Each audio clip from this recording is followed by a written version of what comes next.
Hey everyone, today I want to talk about some issues that people have been having that I've heard a lot of talk about over the last month, given the condition of the world over the last year and the amount of time people are spending sitting at a desk or a computer. Again, a very popular topic that we've talked about numerous times, how it pertains to back, neck, and shoulder health, okay? Another issue that also tends to arise are the fact that people are starting to get a lot of elbow pain from typing, and kind of how to alleviate that, okay? We've done videos in the past on how some soft tissue techniques can be used to alleviate those sorts of pain, okay?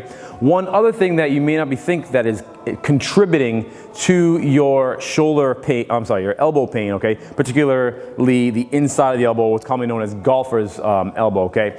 Is what you're doing as far as your workouts. So if you're doing a lot of grip-oriented things and grabbing things, which that's what we do all the time, what tends to happen is these muscles get very, very tight, okay? So the good way to test that is kind of bring your hand down and look at the position of your hand, okay? No one, for the most part, no one's hands is in a relaxed position like that. Our hands are almost permanently in that position, okay? So I do a lot of grip strength exercises and grabbing things. So my hands are almost relaxed and my hand is almost like a claw. So these muscles will become very, very strong and tight, which tends to put tension on the inside of the elbow. So a good check for that is, what I want you to do is, it's better if you have a second person, but if you make, like you're gonna do like a shadow puppet, a dog or whatever, take your hand like that, take your other hand and try to open up your hand, you hold it from here and try to push out. All right, so now we're testing your extensor strength, okay, not necessarily your flexors.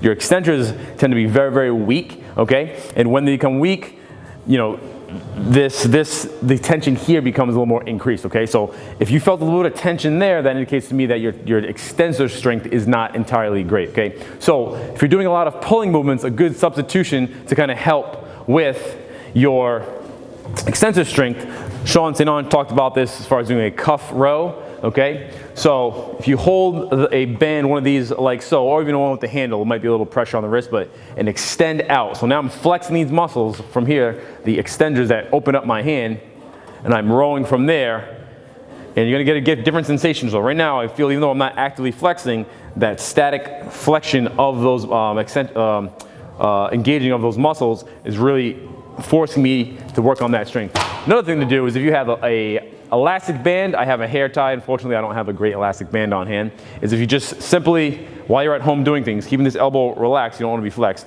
is opening up the hand. They do make some tools for this type of therapy, but literally just doing that 20 to 30 reps, broken down into, you know, between a couple sets of 10, you'll notice a lot of fatigue that tends to happen through here, okay? So the reason, again, why you could be experiencing a lot of elbow pain is the amount of time you're spending gripping things as opposed to the amount of time we spend extending things, all right, from our wrists, all right? So try those tools out. Let us know if you like it. Leave a comment down below if you have any questions, and we will catch you next time.